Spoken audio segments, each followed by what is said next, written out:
Most children spend their childhood being children, but you spent yours being something else entirely, a little adult wearing a child's body, carrying weight that was never supposed to be yours. Statistics say that roughly 1 in 4 children in the US grows up in an environment where they must take on adult emotional responsibilities before their brain is even close to finish developing. But statistics describe a crowd. This video is about you, specifically. Because what happened to you wasn't just a tough childhood, it was a complete rewiring. You weren't always this way. There was a version of you, small, unguarded, probably around 4 or 5, who didn't scan the room when they walked in, who didn't study faces for signs of danger, who laughed without calculating whether it was appropriate first. That child existed, and then something shifted. Maybe it was the night you heard your parents arguing through a thin wall and realized without anyone telling you that you needed to hold yourself together so they wouldn't have to. Maybe it was the moment you noticed your parents' sadness before they noticed it themselves. Maybe no single moment exists, just a slow, quiet understanding that settled into your bones. Someone has to be the responsible one, and it's going to be me. From that point forward, you grew up. Not gradually, the way children are supposed to, but all at once. And nobody around you even noticed the cost.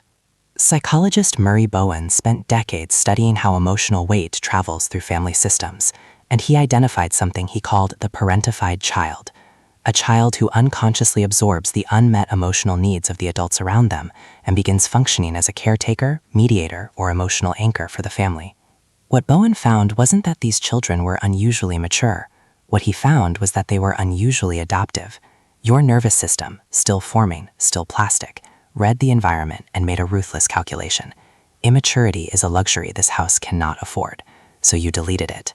You became fluent in adult emotions before you ever had language for your own. That's not precocity, that's survival intelligence. Here is what no one will ever say to you plainly enough, so let this be the moment someone finally does. You did not develop these traits because something was wrong with you. You developed them because something was hard around you. Dr. Bessel Kolk, in his landmark research on childhood stress responses, describes how a child's brain will always prioritize safety over development. Always. If the environment signals that emotional attunement, reading the room, managing tension, becoming indispensable, is what keeps the peace, the brain becomes that. It's not a flaw. It's a blueprint your younger self drew to survive. The tragedy isn't that you drew it. The tragedy is that you've been living inside it long past the moment the danger ended, and no one gave you permission to put the pencil down. But here's what nobody tells you about this kind of childhood, and it matters that you hear it clearly. Carrying adult weight as a child has a measurable cost. Research published in the Journal of Child and Family Studies found that parentified children report significantly higher rates of anxiety, difficulty identifying their own needs, and chronic people-pleasing behavior well into adulthood. The CDC's Adverse Childhood Experiences study links early emotional overresponsibility to higher rates of burnout and relational exhaustion in adults.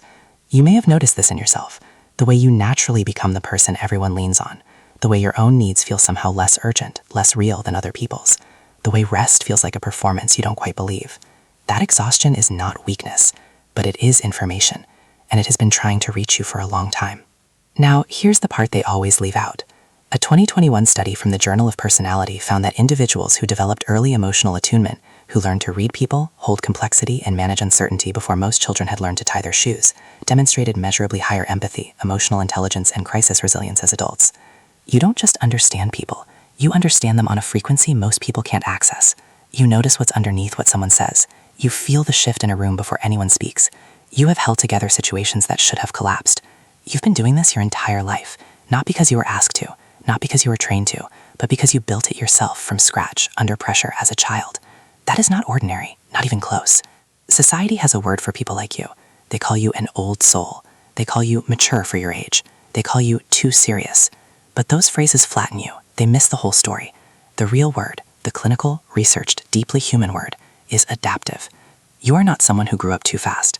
You are someone who grew a capacity for depth that most adults spend their whole lives searching for in weekend seminars. The label was always wrong. You were never too much. You were too precise for the spaces you were placed in. And if part of you still isn't sure, if some quiet voice keeps asking whether you're reading too much into your own story, whether this is really about you, whether you deserve to take up this much psychological space, I want to speak directly to that voice right now. There is nothing wrong with you. There never was. What you carried was real. What it cost you was real, and the version of you that held everything together for everyone else deserves finally to be held. You don't have to keep performing stability you never got to be giving. You are allowed to need. You are allowed to rest. You are allowed to be young in the ways you never were. The question now isn't what happened to you. You already know that. The question is what you choose to build now that you know it wasn't your fault. Leave a comment below. What's one thing the younger version of you needed to hear? You were never too old, just too alone.